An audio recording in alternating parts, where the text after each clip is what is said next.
오늘 12장, 호세아서 12장에 이제부터 나가도록 하겠습니다. 어, 나가기 전에 우리 전체적인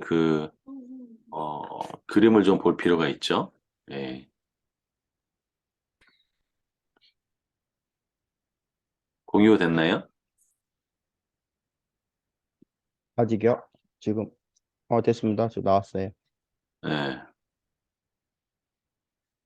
자,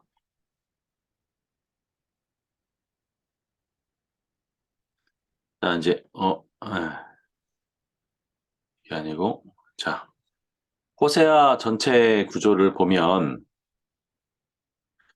1장부터 3장은 이제 호세아가 삶으로 보여준 메시지죠. 이게 음란한 여인 고멜을 아내로 맞았고, 또 그 사생아도 품었을 뿐만 아니라 또 그 자녀들을 변함없이 사랑해주고 뿐만 아니라 그 고멜이 남편 버리고 자식을 버리고 또 다른 남자를 만나러 떠났지만 다시 가서 품어주는 모습. 그래서 그 여인을 향한 변함없는 사랑을 보여준 것이 이제 호세아의 삶의 메시지고 그 메시지 자체가 하나님이 이스라엘 백성을 사랑하는 메시지라고 삶으로 보여주는 메시지였다면 4장부터 14장까지는 이제 호세아가 하나님의 말씀을 대언하면서 주어졌던 말씀인데 크게 세 가지. 첫 번째가 하나님을 아는 지식이 없는 이스라엘. 그래서 4장부터 6장 3절까지. 그리고 지난 시간에 이제 마무리했었지만 인애. 하나님이 원하시는 것은 하나님이 서로 사랑하고 또 하나님을 사랑하는 것. 그것이 바로 인애, 헤세드라고 했죠. 그런데 하나님은 호세아서 6장에 보면 뭐라고 얘기했냐면 형식적인 예배, 어떤 번제, 그런 것이 아니라 6장 6절에 나는 인애를 원한다. 너희가 말씀에 입각한 그 사랑을 하기를 원한다. 라고 얘기했고, 무엇보다도 하나님 아는 것을 원한다라고 말씀했었습니다. 하지만 이스라엘 백성들은 그 인애가 없이 다시 말해 삶의 실천적인 영역에서 들이 굉장히 많이 부족했던 것들을 알 수 있죠.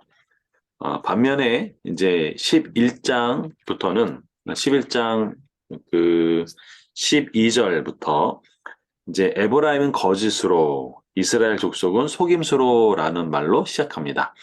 다시 말하면 진실됨이 없는 거짓의 사람들이라는 것이죠.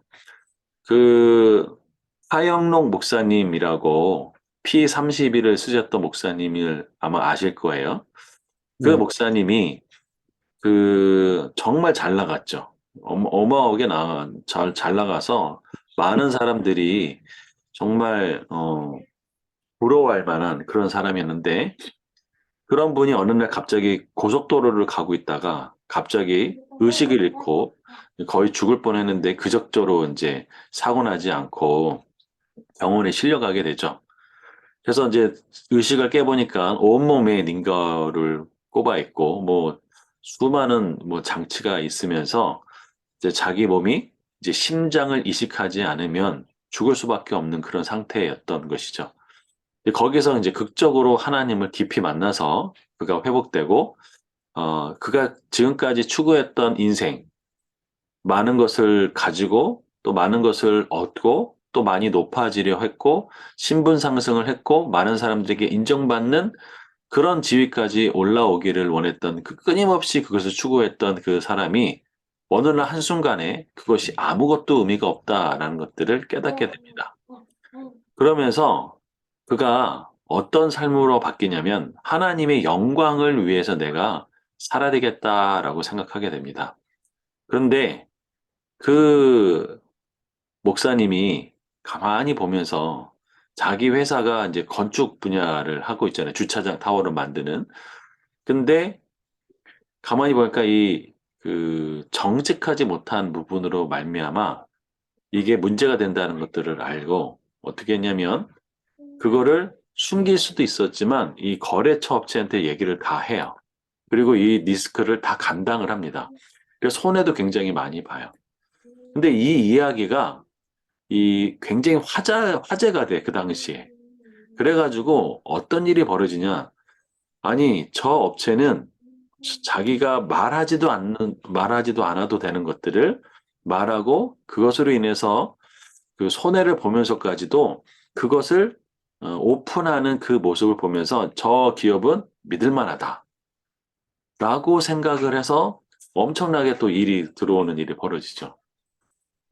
저는 오늘 이 이야기를 통해서 이 호세아가 바로 진실이 없는 이스라엘 백성의 이 부분을 정확하게 얘기해 주고 있는 것들을 보죠. 우리가 하나님의 영광을 위해서 살 때, 이 정직이라는 문제가 굉장히 중요하거든요. 근데 북이스라엘 백성, 에브라임은 뭐라고 하냐면 거짓으로, 이스라엘 족속은 속임수로 나를 에워쌌다라고 11장 12절부터 시작합니다. 유다는 하나님, 곧 신실하시고 거룩하신 자에게 대하여 정함이 없도다. 그러니까 이랬다, 저랬다 하는 것이 정함이 없는 거죠. 그렇죠? 물결 위에 그냥 그 둥둥둥 떠다니는 그런 것이 바로 정함이 없는 것이죠. 자, 그래서 12장 1절을 보면 에브람은 바람을 먹으며 동풍을 따라가며 종일토록 거짓과 포악을 더하여 라고 되어 있습니다. 그러니까 지금 이스라엘 백성들에게 있어서 이 중요한 그 덕목 중에 하나가 진실됨, 정직함 이런 부분인데 그것이 거짓과 포악으로 마무리되는 것들을 보죠. 그래서 끝판왕이 뭐냐? 이것의 끝판왕 그게 바로 아수르와 계약을 맺고 기름을 어디로 보내요? 애굽으로 보내는 일이 벌어져요. 그러니까 외교 관계에서 이 이중 플레이를 하는 것들이 보여지잖아요. 그럼 오늘 혹시 오늘이 무슨 날인지 아세요? 세월호 네, 세월호가 침몰한 날이죠. 그 10주년 세월호는 어떤 의미를 가지고 있을까요? 그 세월호 거짓으로 터진 것은 사실은 저도 이때 아마 이제 9년 전에 이 뉴스 속보를 보면서 제발 거기 갇혀있는 애들 나오기를 정말 바랬었던 그런 마음들이 있었습니다.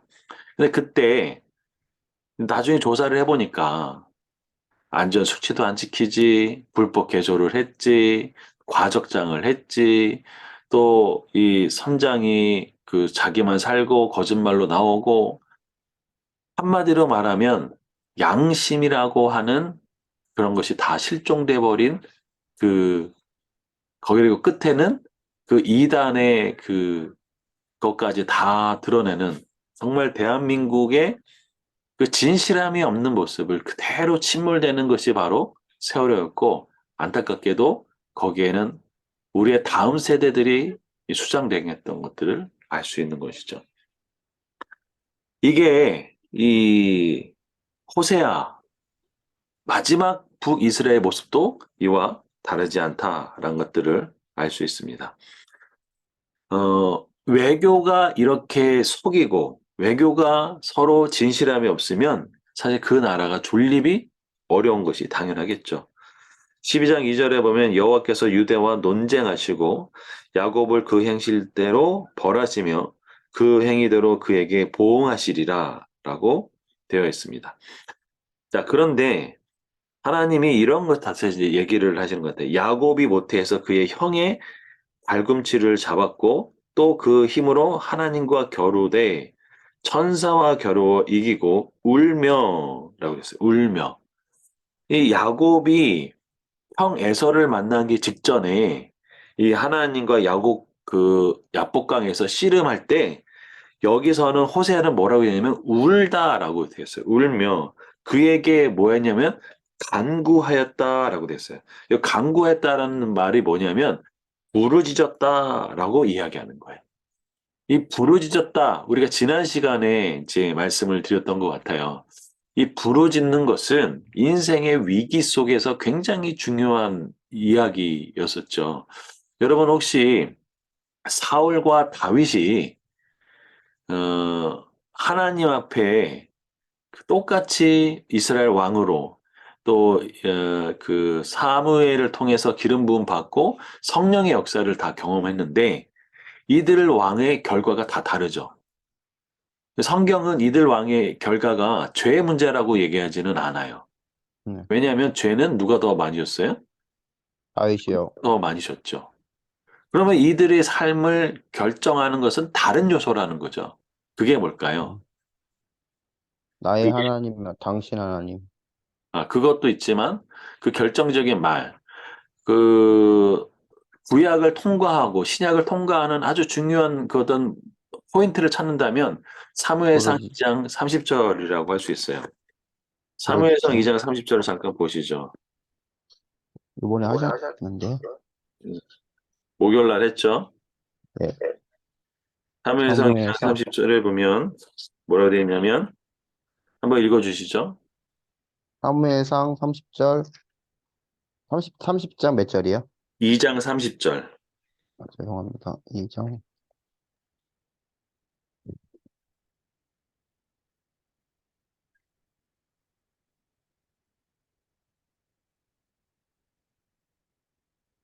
네, 그러므로 이스라엘의 하나님 나 여호와가 말라노라. 내가 전에 내 집과 내 조상의 집이 내 앞에 영원히 행하리라 하였으나 이제 나 여호와가 말라노니 결단코 그렇게 하지 아니하리라. 나를 존중히 여기는 자를 내가 존중히 여기고 나를 멸시하는 자를 내가 경멸하리라. 예. 이 말씀은 엘리 제사장에게 한 말씀이에요. 엘리 제사장에게 대한 약속의 말씀, 뭐였냐면, 이 제사장 가문에게는 영원한 하나님의 은혜가 있어요. 그런데 그 영원한 은혜를 깨는 게 뭐냐?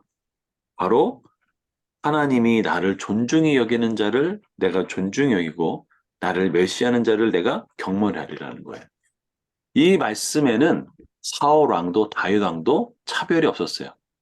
하나님을 멸시했던 사울 왕의 결말, 하나님의 말씀을 무시하고 우리아의 아내 바세바를 취했던 다윗의 결말 똑같이 비참했습니다. 이게 굉장히 무서운 얘기죠. 이럴 때 하나님은 이 둘의 삶의 차이에서 중요한 것이 이 다윗은 그럼에도 불구하고 하나님께 부르짖었다는 거죠. 부르짖을 수 있었던 그 기도. 지금 야곱은 이 인생 최대 위기를 맞고 있어요. 뭐냐면 바로 형 에서가 군대 400명을 이끌고 자기를 기다리고 있다라는 거죠. 아니 형이 왜 군대 400명을 이끌고 오겠습니까? 뻔한 얘기죠. 네. 그 위기 속에 호세아서 12장 4절에는 뭐라고 돼 있냐면 이렇게 돼 있어요. 천사와 겨루어 이겨서 울면서 그에게 간구했다. 그러니까 하나님 앞에 울면서 부르짖고 기도했던 거죠. 하나님은 베델에서 그를 어떻게 하셨냐면 만나셨고 거기에서 우리에게 뭐 하셨대요? 말씀하셨대요. 말씀. 이게 굉장히 짧은 구절이지만 굉장히 중요해요. 하나님은 베델에서 만났다. 그래서 하나님 뭐라고 얘기했냐면 그 야곱에게 너는 어디로 올라가라고요? 베델로 올라가라.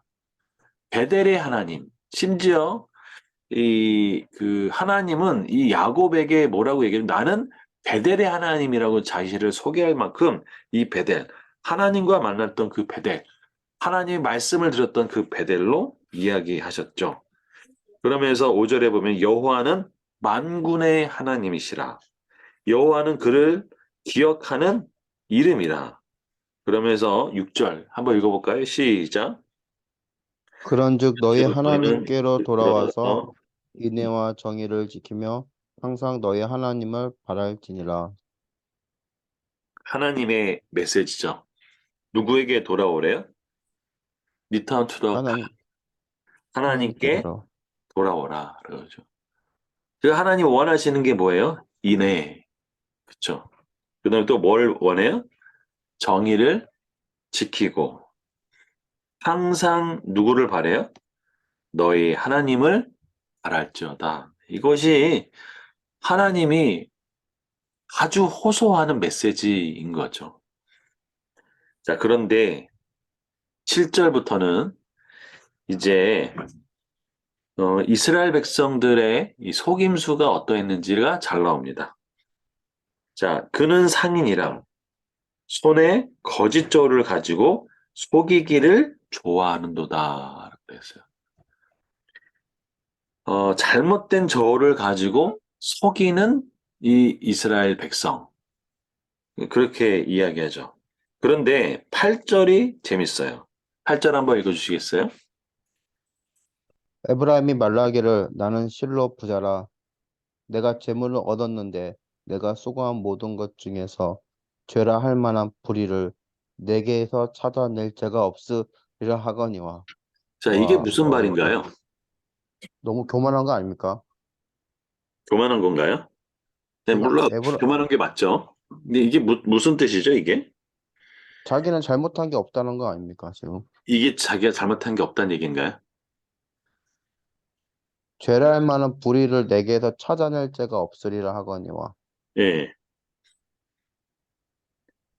그러니까 에브라임이 말하기를, 그러니까 이게 즉 북이스라엘이 말하기를 나는 실로 부자니까 내가 재물을 얻었는데 내가 수고한 모든 것 중에 나는 그만 떳떳하게 나는 돈을 많은 재물을 내 노력에 따라서 다 얻었다는 뜻인 거잖아요. 그렇게 그 얘기했죠, 나는 이 예, 에브라임이. 나는 떳떳하다. 나는 내가 뭔 죄가 있냐라고 하는 뜻이 아닙니까, 혹시? 자, 요것만 읽으면 그렇게 보이죠. 네.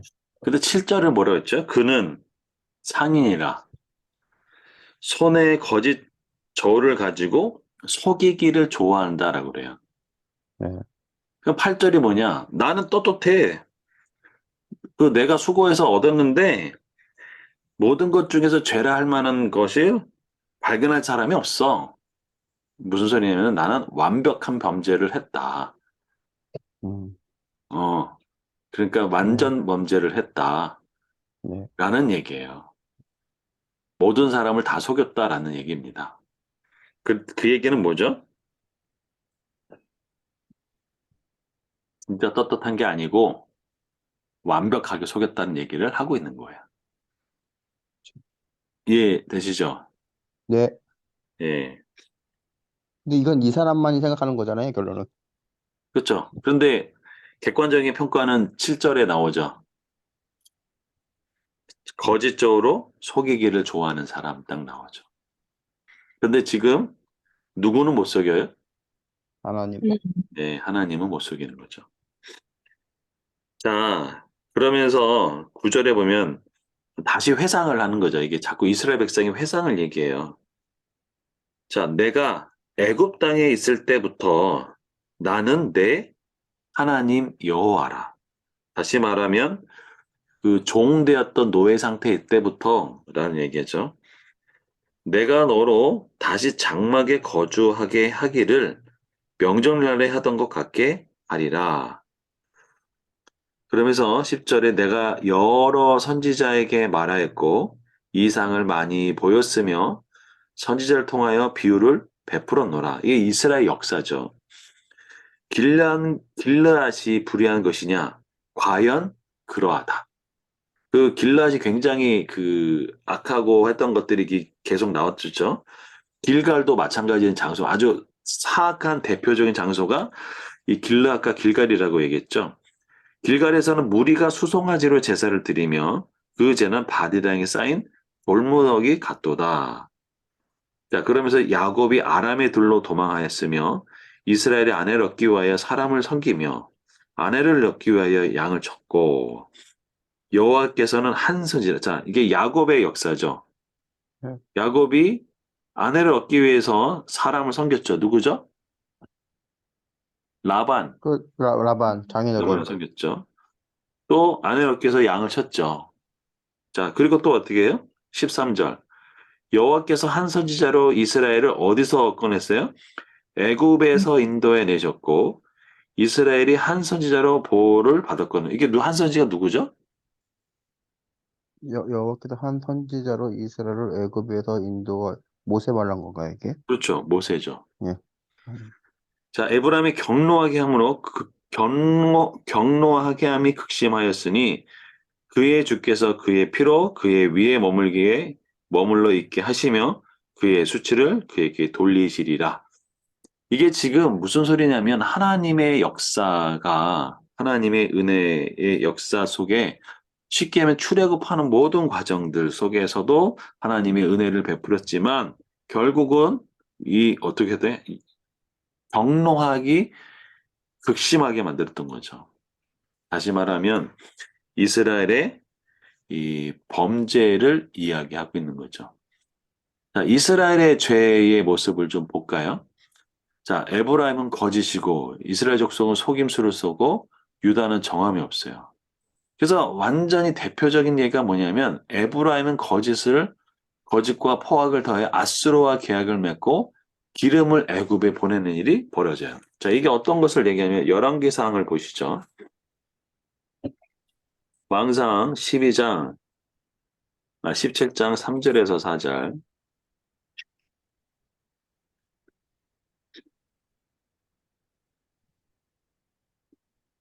어, 이게 아닌데? 왕하 같은데, 그럼?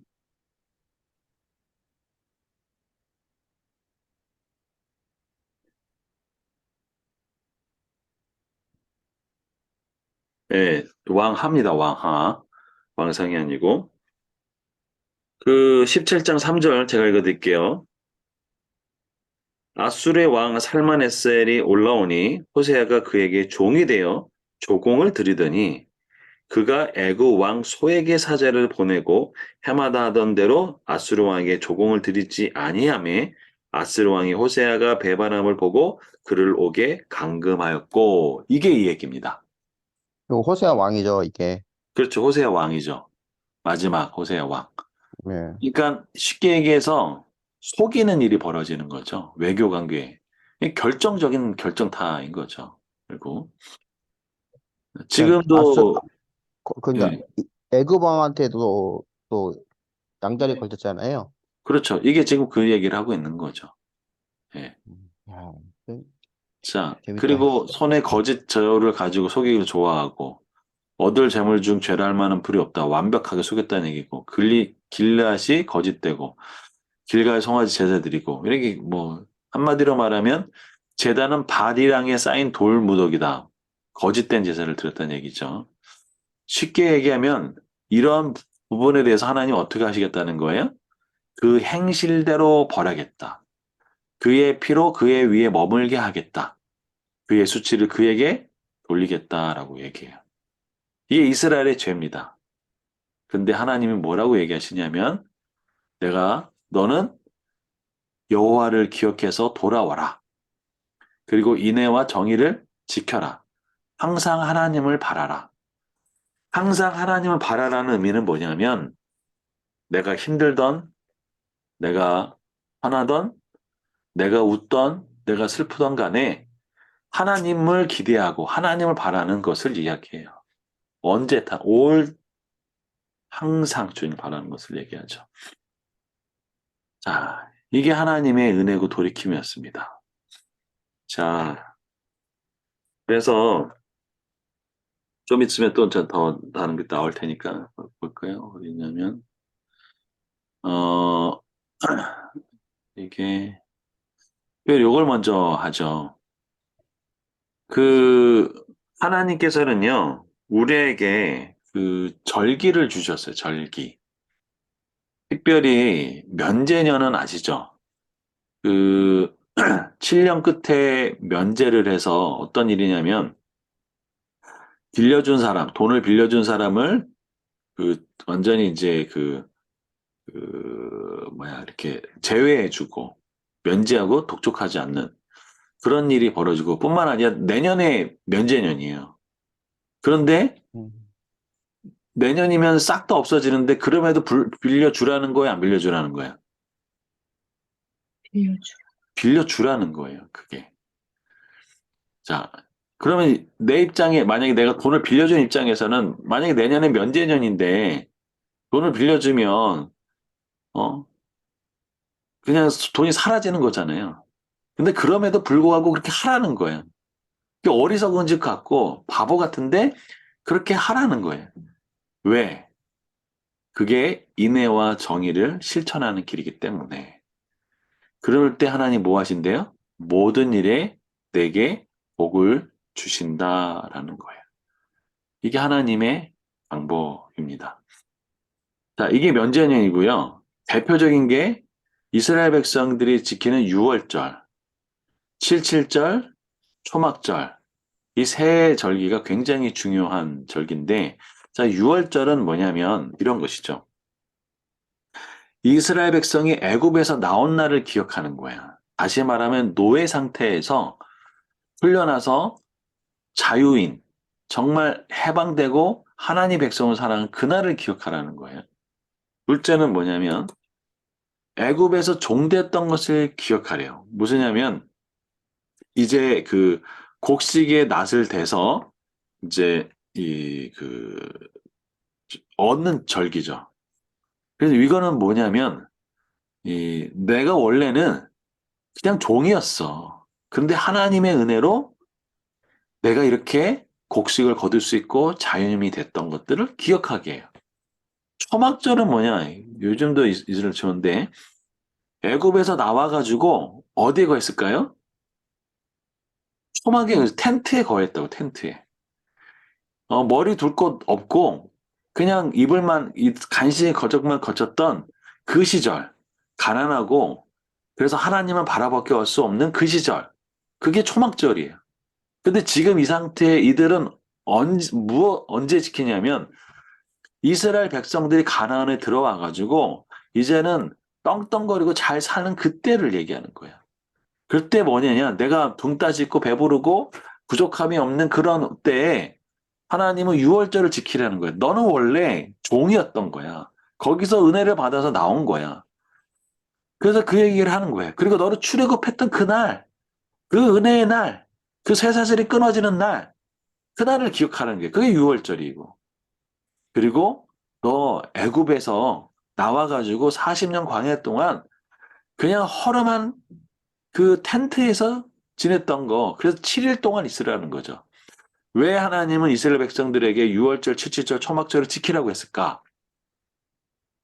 내가 누구인지, 하나님이 어떤 은혜를 내게 베풀으셨는지, 그리고 내가 많은 부가 있다라 할지라도 그분은 하나님이 은혜를 주신 부라는 거예요. 하나님이 애굽에서 나오게 만들었고, 애굽의 종에서 풀려나게 하셨고, 그리고 초막에서 거주했을 정도로 가난했지만 하나님이 이렇게 부를 얻게 하신 거, 그게 하나님의 은혜다. 그거를 잊지 말아라. 그래서 하나님은 이 절기를 통해서 뭘 가르치기를 원하세요? 부를, 재정을, 돈을 다스리기를 원하는 게 바로 이 절기를 주신 중요한 목적 중에 하나예요. 그래서 그때 어떻게 하나요? 레위인, 고아, 과부 이런 사람을 어떻게 하나요? 돌보라라는 거예요. 이게 굉장히 중요한 그 헤세드, 하나님 말씀을 지키는 거. 이게 인애를 베푸는 거. 이게 하나님을 따라가는 백성의 삶이라고 이스라엘 백성들에게 알려준 거예요. 근데 이거 지켜야 안 지켜요? 이스라엘 백성들이 지켜야 안 지켜요? 안 지킵니다. 왜 이렇게 자신 있게 얘기하세요? 아, 네, 지금 현재 북이스라엘은 처음부터 안 지켰으니까요. 네. 그런데 재단, 하나님이 재단, 재단부터 이것들을 잘못 졌어. 극적인 순간에 지키게 하시죠. 언제일까요? 북이스라엘은 이거 안 지켜서 멸망하죠. 그런데 남유다 때. 누구는 지켜요? 어, 똑같이 아수르 왕에게 전면당할 뻔했거든요. 북이스라엘 멸망해요. 그런데 똑같이 아수르가 침공했을 때 누가 지켜요? 히스기야 왕 때 왔지 히스기야가 않았나요? 지켜요, 이거를. 중간에 남유다 때 네. 아버지의 똑같이 아수르가 쳐들어왔고, 아수르가 쳐들어왔을 때 북이스라엘은 어떻게 했죠? 그 재단은 바디랑에 쌓인 뭐 같대요? 돌무더기 같다는 거야. 그런데 이스라엘 백성 어떻게 했어요? 아니, 저기, 그 남유다는 어떻게 했어요? 지키지 않았던 유월절을 지키기 시작합니다. 유일하게 히스기야가 그래서 어떻게 해요? 그 위기를 극적으로 넘깁니다. 그럼 말씀은 우리 삶의 생명이에요. 말씀을 듣는 것도 중요한데요. 사울이 못 들어서 멸망했나요? 아니에요. 하나님의 경고도 들었고 많은 것을 얘기 들었지만 그 말씀을 무시하고 그 말씀을 거역할 때 그의 삶에 돌이킬 수 없는 결과가 오게 되는 거죠. 이스라엘 역사가 그것을 얘기하고 있고 신앙인의 역사가 그것을 이야기해주고 있는 거죠. 그렇죠? 그것은 지휘 고하를 망라하고 신앙의 연수에 상관없고 신앙의 직분에 상관없어요. 다윗 왕도 엘리야 제사장도 하나님 말씀 무시하면 영적인 위기가 찾아왔던 것이죠. 이것을 이야기하고 있는 거예요. 그렇죠? 그래서 이스라엘 역사는 바로 이러한 역사라는 거죠. 이러한 역사. 그래서 하나님 어떻게 하실까요? 12장 14절에 에브라임이 경노하게 함이 극심했다라고 해요. 이스라엘 범죄가 얼마나 극심했는지를 알려주죠. 그래서 하나님 뭐죠? 주께서 그의 피로 그의 위에 머물게 하시고 그의 수치를 어디에 돌려? 그에게 돌리게 하세요. 참 무섭습니다. 그렇죠? 오늘 세월호가 침몰하는 그날 대한민국의 그 양심들 그런 것들이 다 무너졌던 그날 희생하는 날 그날이죠. 그날. 자 13장 보겠습니다. 에브라임이 말을 하면 사람들이 떨어도다. 그가 이스라엘 중에서 자기를 높이더니 바알로 말미암아 범죄함으로 망하였거늘이라고 명확하게 나눠줍니다. 그렇죠? 이스라엘 중에서 누구를 높여요? 자기를 높였어요. 그렇죠? 자, 2절. 이제도 그들은 더욱 뭐한대요? 범죄하여 그 은으로 누구를 위하여? 자기를 자기. 위하여. 네. 우상 숭배의 본질은 자기예요. 그게 우상 숭배의 본질입니다. 그렇죠? 우리가 우상을 섬기는 것과 하나님을 섬기는 차이가 뭘까요? 우상에 섬기는 것과 하나님을 섬기는 것의 차이가 뭐예요?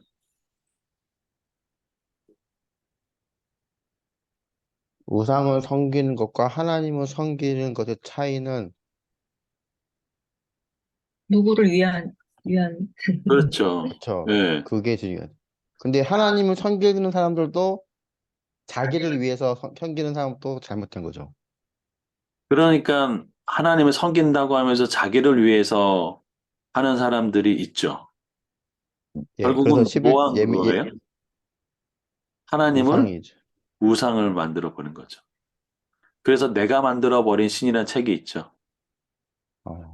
그런 책이 있는지 몰랐습니다. 그런데 어, 하나님은 이렇게 이런 게 그러니까 그렇게 내가 하나님을 우상으로 섬기지 않으려면 뭘 해야 될까요? 하나님을 우상으로 섬기지 않으려면 뭘 해야 되냐고요? 뭘 해야 되나요? 자기를 나, 자기의 나, 자기를 위한 게 아니라 하나님의 뜻을 구하는 네. 기도. 그게 뭐죠? 나를 말씀에 내려놓는, 순종하는 내 말씀에 순종하고 나를 내려놓고 그게 자기 어떻게 부인. 가능한가요? 자기 부인. 그래서 해요, 목사님. 예. 어디까지 내려놔야 될지 모르겠습니다. 내려놓을 필요가 없고요. 네, 주인을 바꾸면 돼요. 네. 그렇죠? 그렇죠? 네, 주인을 바꾸면 돼요. 내가 아니라 하나님. 하나님. 그래서 사실 신앙의 본질은 주인을 바꾸는 거. 그래서 창세기부터 계시록까지 신앙의 원리를 제일 중요한 거 하나를 꼽으라 그러면 내 인생의 주인을 내가 아니라 하나님으로 바꾸는 거. 다른 말로 나는 죽고 예수로 사는 거. 이게 복음의 핵심이다. 하나님은 하늘에 있지 않으시고 자기를 부인하셔서 이 땅에 종의 형태로 내려오셨고 어디까지? 죽기까지 하나님 말씀에 순종하셨던 분. 그게 하나님 아버지이잖아요. 하나님도 그걸 보여주셨잖아요. 그렇죠? 결국은 자기 부정, 자기 부인, 그리고 인생의 주인을 바꾸는 거. 한 단어로 우리 그걸 뭐라 하냐면 청지기라고 하죠. 청지기. 내게 맡겨준 돈이 내게 아니고 내가 벌어서 한 것이 아니고 하나님이 내게 주시는 거. 이게 청지기. 나는 그것을 뭐라는 거라고요? 다스리는 거. 그게 내가 하나님을 우상으로 섬기느냐, 하나님을 진정으로 섬기느냐가 차이가 나겠죠. 이것을 이야기합니다. 자, 그러면서 보시죠. 자기를 위하여 우상을 만들되 자기의 정교함을 따라 우상을 만들었으며 그것은 다 은장색이 만든 것이거늘 그들은 그것에 대해 말하기를 제사리를 자는 송아지와 입을 맞출 것이라 하는도다. 3절에 이러므로 그들은 아침 구름같이 쉬이 사라지는 이슬 같으며 타작 마당에서 광풍 날리는 쭉정이 같으며 구름에서 나는 연기 같으니라. 그냥 한 번 있다가 사라지는 후 불면 날아가는 인생. 이게 바로 우상을 섬기는 사람들의 특징이라고 할 수 있죠. 그런데 하나님이 명확하게 사절을 이야기합니다. 이렇게 얘기하세요. 같이 한번 읽어볼까요? 시작. 그러나 그러나 애굽 애굽 땅에 땅에 있을 있을 때부터 때부터 나는 나는 내 하나님 여호와라. 나밖에 나밖에는 내가 다른 다른 신을 신이 알지 말 것이라. 나 외에는 구원자가 없느니라. 아멘. 나 외에는 구원자가 없다. 이게 하나님이 우리에게 주시고 싶은 말씀. 망해가는 이스라엘 백성들에게 해주고 싶은 말씀. 나 외에는 구원자가 없다. 라고 얘기하는 거죠. 5절에 내가 광야 마른 땅에서 누구를 알았대요? 너를 알았거늘. 너를 알았다. 여러분은 언제 하나님을 만나십니까? 광야 같은 때, 마른 땅. 여러분 삶에도 그런 시절이 있으셨죠? 예, 하나님은 그때 아셨대요. 그들이 먹여준 대로 배가 불렸고, 배가 부르니 그들의 마음이 모호해졌대요. 교만하여 교만하여 이로 말미암아 누구를 잊었대요? 나를 나를 잊었느니라. 잊었대요. 하나님이 왜 절기를 주셨을까요? 네가 애굽에서 나왔어. 너 애굽에서 나온 날을 기억해. 너 애굽에서 나올 때 초막에서 거주했던 거 기억해. 너 애굽에서 종이었던 거 기억해. 이게 하나님의 메시지예요. 왜 유월절을 지켜야 되느냐? 왜 칠칠절을 지켜야 되냐? 왜 초막절을 지켜야 되느냐? 왜 주일 성수를 해야 되느냐? 왜 부활절을 지키는가? 우리가 누구에서부터 나왔는가? 라는 거죠. 그런데 배가 부르니까 어때요? 등 따시고 교만해요. 배부르니까 교만해졌습니다. 교만해지고, 예, 잊어버립니다. 그래서 하나님은 등 따시고 배부르게 살 그들을 위해서 유월절을 지키라 말씀하셨고, 칠칠절 초막절을 지키라고 말씀하신 거예요. 그렇죠? 자, 7절. 그러므로 내가 그들에게 사자 같고 길가에서 기다리는 표범 같으리라. 내가 새끼 잃은 곰같이 그들을 만나서 그의 염통 커플을 찢고 거기서 암사장같이 그들을 삼키리라. 들 짐승이 그들을 찢으리라. 무섭죠? 무섭죠? 이들이 하나님을 완전히 잊어버리고 나니까 하나님이 이렇게 찾아오시죠. 9절은 좀 재밌는 표현이에요.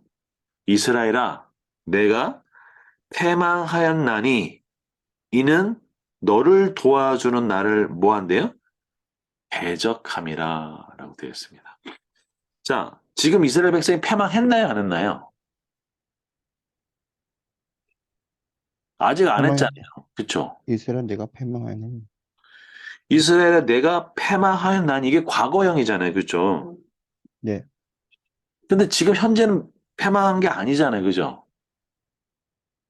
호세아 네, 선지자가 기록할 때까지만 해도 패망한 건 패망하지 않았어요. 네. 자, 이것을 왜 이렇게 썼을까요? 내가 패망하였나니. 이건 예언적이면서도 완료한 거야. 그래서 예언적 완료 시제라고 해요. 음, 예언을 했는데 이미 완료된 것처럼, 끝난 것처럼. 근데 아직 현실은 아니야. 이게 예언적 완료예요. 그럼 왜 이렇게 망했다라고 아주 단정적으로 얘기할까라는 거죠. 이는 너를 도와주는 누구를 대적했대요? 나를 대적했다라는 거죠. 참 영적으로 눈이 멀고 그렇죠. 이들은 왜 영적으로 눈이 멀었을까? 뭐가 문제가 있다는 것들을 알았지만 어떻게 했을까요? 5장 13절에 보면 에브라임은 자기 병을 깨달았어요. 근데 어떻게 했죠? 아수르에 가가지고 야레방에게 가가지고 부탁을 하죠. 그럼 어떻게 해요? 너희를 고치지 못하고 낫게 하지 못한다라고 명확하게 이야기해 줍니다. 소위 말하는 세상의 전문가, 소위 말하는 세상의 능력자, 그들이 영적인 문제 해결해 줄 수 없어요. 하나님과 관계를 해결해 줄 수 없어요. 그렇죠?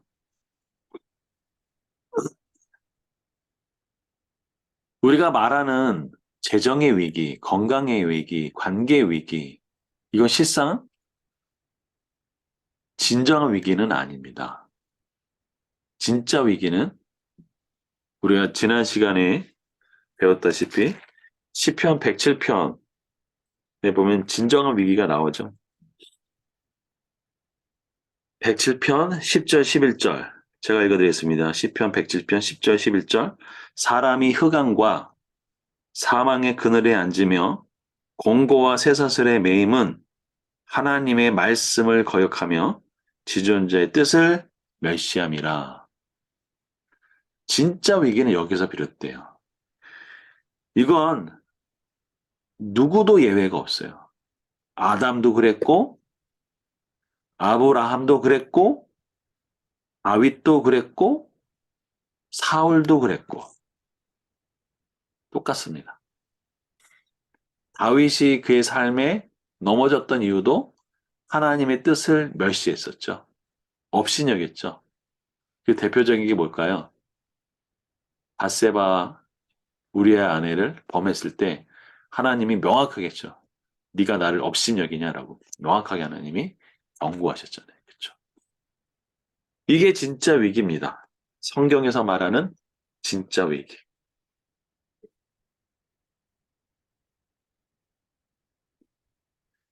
우리가 위기를 통과할 때 진짜 주의할 것은 우리가 아까 야곱이 위기를 통과했다고 나왔잖아요. 뭐지냐면 12장 4절에 보면 호세아 천사와 겨루어 이기고 울며 그에게 간구했어요. 형 에서의 낯을 피하게 해달라고 얼마나 간구했겠습니까? 그쵸? 근데 어떻게 했어요? 피합니다. 형이 에서와 극적인 화해를 하게 돼요. 그쵸? 야복강에서 하나님 환도뼈를 꺾으셔가지고 쩔뚝쩔뚝 거리는 모습을 보고 이 에서가 마음이 눈 녹듯이 녹아가지고 그를 껴안고 엉엉 울어요, 서로. 그 극적인 화해를 했어요. 근데 진짜 위기가 온다고 말씀드렸죠. 그게 언제죠? 기억나시나요? 창세기 할 때? 거기에 한번 찾아볼까요? 창세기.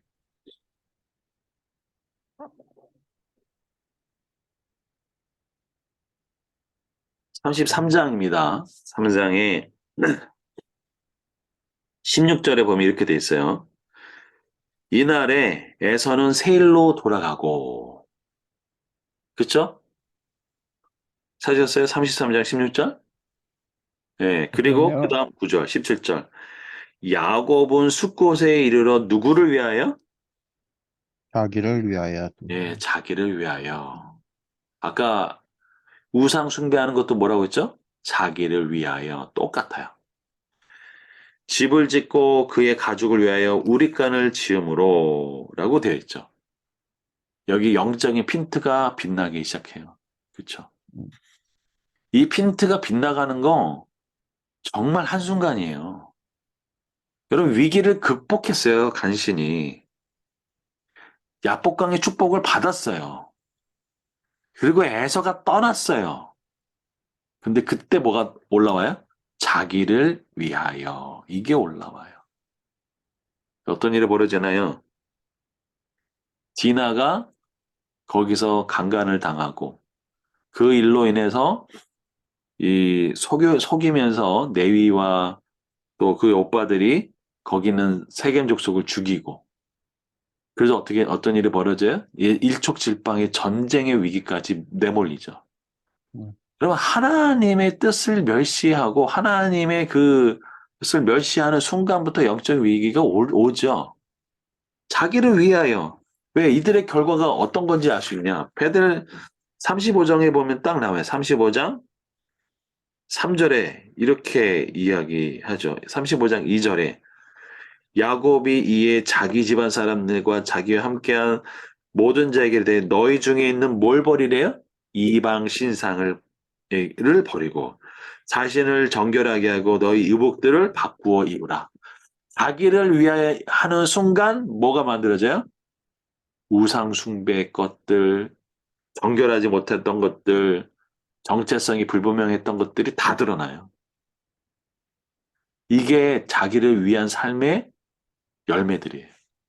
여기서 돌이키는 방법, 창세기 35장 1절. 하나님이 야곱에게 이르되 일어나 베들로 올라가라. 거기서 거주해라. 내가 내 형 에서의 낯을 피하여 도망하던 때에 내게 나타났던 하나님께 거기서 뭘 쌓으래요? 제단을 쌓아라 그래요. 아까 얘기했죠. 하나님만 바라라. 똑같아요. 그렇죠? 그렇게 어떻게 돼요? 자기를 위했던 우상을 다 버리고 하나님께 올라가죠. 우리는 완벽하지 않습니다. 우리는 연약합니다. 그런데 돌이킬 수 있습니다. 돌이키지 않으면 골로 가죠. 그쵸? 네. 그래서 어떻게 해요? 이스라엘 백성은 돌이키지 않아요. 끝까지. 돌아오라라고 했는데도 돌아오지 않아요. 어떻게 할까요? 패망하였다로 예언적 완료로 끝내버립니다. 그리고 어떻게 해요? 염통을 찢듯이 사자가 기다리시 완전히 하루아침에 그냥 다 무섭게 무너지죠. 예. 다시 호세아로 돌아오면 너를 도와주는 나를 배척했다라고 돼 있어요.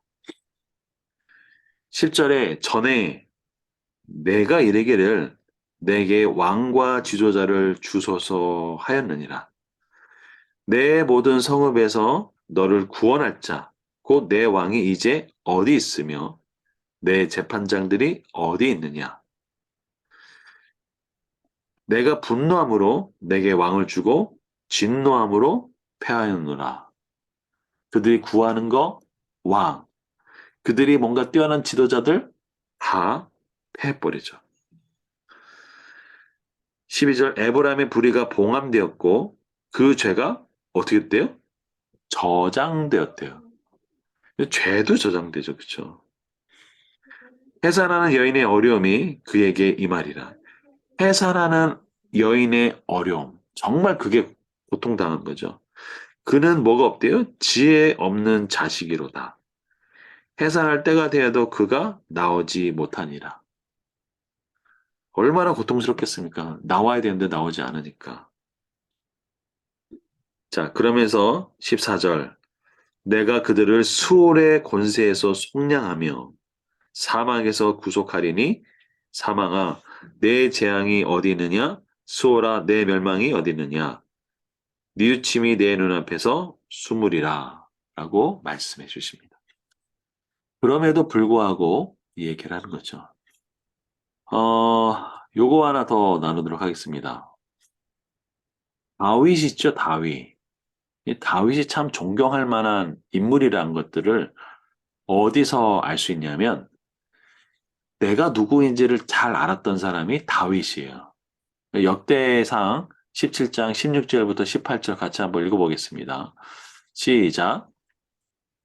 다윗이 다윗 왕이 여호와 앞에 들어가 들어가 앉아서 이르되 여호와 하나님이여 나는 누구이오며 내 집은 무엇이기에 나에게 이에 이르게 하셨나이까 하나님이여 주께서 이것을 오히려 작게 여기시고 또 종의 집에 대하여 먼 장래까지 말씀하셨사오니 여호와 하나님이여 나를 존귀한 자들 같이 여기셨나이다. 주께서 주의 종에게 베푸신 영예에 대하여 이 다윗이 다시 주께 무슨 말을 하오리이까? 주께서는 주의 종을 아시나이다. 그럼 다윗은 내가 누구인지 잘 알았어요. 나 비천한 목동. 이스라엘의 직업 중에 가장 비천한 직업이 목동이죠. 우리 집은 어떤 집이에요? 사실 별 볼일 없는 집이었어요. 왕이 될 수 있는 집이 아니었다고요. 근데 어떻게 했죠? 나를 존귀한 자들 같이 여기셨다라고 그랬어요. 이게 어떻게 가능한가요? 하나님이 나를 존귀한 자들 같이 여기신 게 어떻게 가능할까요? 다윗이 하나님을 존귀히 여겼기 때문에 가능한 거죠. 그 대표적인 예가 뭘까요? 다윗이 하나님을 존귀히 여긴 것을 알려주는 대표적인 예.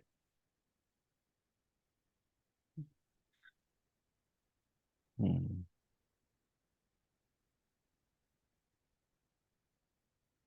뭘까요? 아니, 저기 맞춰보라고 얘기하는 거예요. 사건입니까? 사건 아니고요. 누구에 대한 얘기입니다.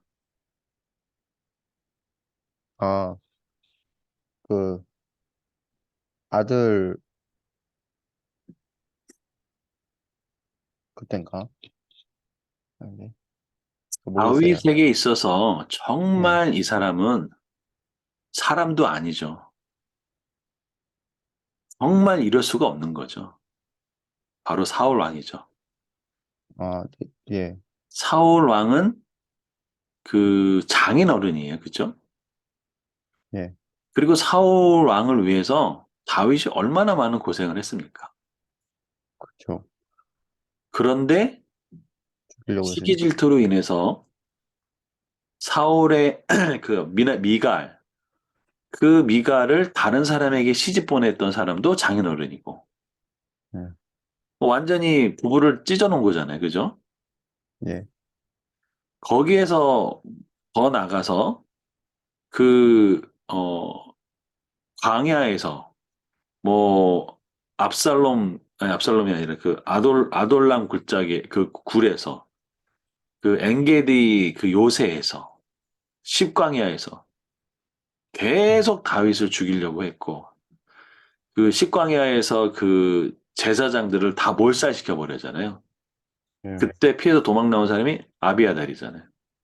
예, 이런 사람 정말 죽이고 싶지 않았겠어요? 그래서 실제로 칼을 빼서 다윗이 옷자락을 잘랐다고요. 근데 하나님께서 기름 부음 받은 종을 그 사람을 내가 죽일 수 없다. 가장 나를 힘들게 하고 가장 나를 어렵게 한 그 사람이 하나님께 기름 부음 받은 사실이란 거 하나 때문에 하나님을 존귀히 여기는 그 자세. 그게 바로 다윗이었죠, 다윗. 그리고 자기 일을 정확하게 내가 누구인지 알았던 사람. 그리고 얘기하죠. 주님이 저를 아십니다. 참 멋있지 않아요? 목동이었던 다윗은 내가 하나님 앞에 누구인지 잘 알았던 사람이죠. 그게 다윗의 이야기입니다. 자, 어, 근데 지금 좀 재밌는 부분이 있어요. 자, 15절. 그가 비록 형제 중에서 결실하나 동풍이 오리니 곧 광야에서 일어나는 여호와의 바람이라. 그의 근원은 마르며 그의 샘은 마르고 그의 쌓아둔 바 모든 보배의 그릇이 약탈되리로다. 그러니까 형제들 중에 이스라엘, 북이스라엘의 에브라임 지파 참 강력한 지파인데 어떻게 해요? 하나님이 바람을 일으켜서 근원도 마르게 하고 모든 보배를 약탈되게 해요. 사마리아가 그들의 하나님을 배반하였으므로 형벌을 당하여 칼에 엎드러질 것이요. 그 어린아이는 부서뜨리주며 아이의 여인은 배가 갈라지리라. 정말 이렇게 비참해도 이렇게 비참할 수 없는 그런 사멸이 그들에게 옵니다. 자, 그런데 이게 선지서의 굉장히 중요한 특징이 있죠. 그게 뭐냐면 바로 그 하나님의 심판과 동시에 하나님의 회복이 있다라는 거죠. 회복. 그게 이제 14장부터 들어오기 시작하는 거죠. 우리 14장 1절 제가 읽어 드리겠습니다. 이스라엘아, 내 하나님 여호와께 돌아오라. 내가 불의함으로 말미암아 넘어졌느니라. 하나님이 말씀하셔 돌아오라. 네가 불의함으로 의롭지 못함으로 넘어졌다라는 거죠. 자, 불의라는 얘기가 똑같아요. 하나님의 뜻을 거스리는 사람이라는 것들이 똑같아요. 그래서 어떻게 했어요? 엎드려졌대요. 자, 2절, 3절 한번 읽어주시죠. 너는 말씀을 가지고 여호와께로 돌아와서 아뢰기를 모든 불의를 제거하시고 선한 발을 받으소서. 우리가 수송아지를 대신하여 입술의 열매를 주께 드리리이다. 우리가 아수르의 구원을 의지하지 아니하며 말을 타지 아니하며 다시는 우리의 손으로 만든 것을 향하여 너희는 우리의 신이라 하지 아니하오리니 이는 고아가 주로 말미암아 국류를 얻음이니이다 할지니라. 아멘. 예, 어, 너는 말씀을 가지고 돌아오래요. 그리고 모든 불의를 제거하시고 선한 발을 받으시려고 고백합니다. 여기 보면은 유리가 수송아지를 대신하여 입술의 열매를 주께 드리죠. 네. 이게 무슨 얘기냐면 그 우상 아닙니까 이거? 네? 수송아지 뭐 우상 그런 거 아닙니까 네, 제단이? 그보다도 6장 6절에 보면 나는 뭘 원한대요? 인애를 원하고 제사를 원하지 아니하며 번제보다 누구를 아는 거? 하나님. 하나님을 아는 것을 원한대요. 다시 말하면 우리가 그 말의 열매, 입술의 열매, 신앙의 열매, 믿음의 고백 이게 다 주님께로 올라온 거죠. 그렇죠? 다시 말하면 온전한 하나님을 예배하고 찬양하는 것이죠.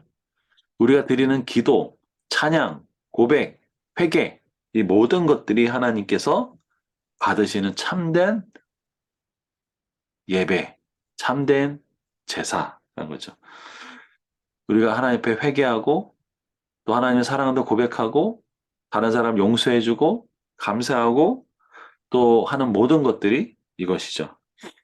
그러면서 아수르를 구원하지 않고 사람을 의지하지 않고 또 손으로 만든 거 가지고 신으라 하지 아니하고 여기 보면 고아가 주로 말미암아 뭘 얻으대요? 긍휼, 불쌍히 여긴 것들을 받아주시는 거죠. 자, 이게 하나님이 이스라엘 백성을 향한 그 호소죠, 호소. 자, 그랬더니 이렇게 되죠. 내가 그들의 반역을 고치고 기쁘게 그들을 사랑하였으니 나의 진노가 그에게서 떠났음이니라. 여기도 재밌죠? 떠났음이라. 아직 사실 진노도 오기 전인데 이미 떠났대요. 이것도 뭐예요? 아까 얘기했던 예언적 완료 시제. 어, 패망하였으니 예언적 완료. 떠났으니 예언적 완료. 그러니까 앞으로 그렇게 될 거라는 것. 이것을 얘기하는 거죠. 5절 내가 이스라엘에게 이슬과 같으리니 그가 백합화같이 피겠고 레바논의 백향목같이 뿌리가 박힐 것이라. 백합화까지 피고 그 뿌리가 깊이 박혀서 뽑히지 않는 것. 그의 가지는 퍼지며 그의 아름다움은 감람나무 같고 그의 향기는 레바논의 백향목 같으니 그 그늘 아래 거주하는 자가 돌아올지라. 그들은 곡식같이 풍성할 것이며 포도주같이 꽃이 필 것이라. 그 향기는 레바논 포도주같이 되리라. 에브라임이 말이 내가 다시 우상과 무슨 상관이 있으리요 할지라. 내가 그를 돌보아 대답하기를 나는 푸른 잣나무 같으니 내가 나로 말미암아 열매를 얻으리라 하리라. 하나님의 진노가 떠나고 하나님의 복, 하나님의 은혜, 하나님의 회복, 하나님의 그 풍성함을 경험하기 시작합니다. 여기 보면은 백향목, 그 다음에 7절에 보면 그들은 곡식까지 뭐 한대요? 풍성할 것이며 라고 돼 있어요. 하나님의 대표적인 성품 중에 하나는 풍성함이죠. 풍성함. 넉넉함, 여유이죠. 자, 9절이 중요합니다. 같이 한번 읽어보겠습니다. 시작. 누가 누가 지혜가 지혜가 있어 있어 이런 일을 이런 일을 깨달으며 깨달으며 누가 누가 총명이 총명이 있어 있어 이런 일을 이런 일을 알겠느냐. 알겠느냐. 여호와의 여호와의 도는 도는 정직하니 정직하니 의인은 의인은 그 그 길로 길로 다니거니와 다니거니와 그러나 그러나 죄인은 죄인은 그 그 길에 길에 걸려 걸려 넘어지리라. 넘어지리라. 여기는 독자들의 선택을 촉구하고 있습니다. 여호와의 도는 정직하다. 의인은 그 길로 간다. 그러나 죄인은 그 길에서 어떻게 해요? 걸려 넘어지리라. 어떡할래 너? 라는 거예요. 뭐와 선택할래? 라고 얘기하는 거예요. 여호와의 도는 뭐래요? 정직하니. 그래서 청지기는 정직해야 됩니다. 그래야 그 길로 의인의 길로 다닐 수 있죠. 하지만 죄인은 그 길에서 어떻게 해요? 걸려 넘어집니다. 참 무섭죠. 자, 이게 보시죠. 이제 돌아오는 이스라엘. 이스라엘아 여호와께 돌아와라. 말씀을 가지고 돌아와라. 모든 불의를 제거하고 또 수송아지 대신에 입술의 열매를 주께 드려라.